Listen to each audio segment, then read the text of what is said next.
Hi everyone. Mostly నేను Sunday రోజే rest తీసుకోవడానికైతే try చేస్తాను. బట్ అన్ని రోజులు మనవయ్యే ఉండవు కదా. ఈసారి వీక్ డేస్లోనే రెస్ట్ తీసుకోవాల్సి వచ్చింది. సండే కాదు కాబట్టి పిల్లలు స్కూల్కి వెళ్ళిపోయారు. ఇంట్లో పిల్లలు లేకుంటే అస్సలు బాగోదు. చాలా డల్గా బోరింగ్గా ఉంటుంది. అందుకనే వీక్ డేస్లో ఎప్పుడైనా రెస్ట్ వస్తే బయట వర్క్ ఏమన్నా ఉంటే చేసుకోవడానికైతే వెళ్తుంటాము. అలా నేను జాను అయితే బయలుదేరాము. మెయిన్ రోడ్లో వర్క్ జరుగుతుంది కాబట్టి సర్వీస్ రోడ్ పై నుంచే అన్ని వెహికల్స్ వెళ్తున్నాయి.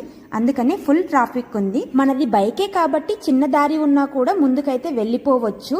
మనకి ఫుడ్ లేకున్నా కాస్త అయినా నడుస్తామేమో కానీ వెహికల్స్ అలా కావు కదా, అస్సలు కదలకుండా మారాం చేసి కూర్చుంటాయి. ముందే మా బైక్కి కాస్త ఆకలి ఎక్కువే, పెట్రోల్ని నీళ్ళలాగా తాగేస్తుంది. అలా ఇంకా బైక్కి కావాల్సిన ఫుడ్ కొట్టించుకొని అయితే బయలుదేరాము. ఇంతకీ మేము ఎక్కడికి వెళ్తున్నామనేది నెక్స్ట్ వీడియోలో చెప్తాను. Thank you for watching.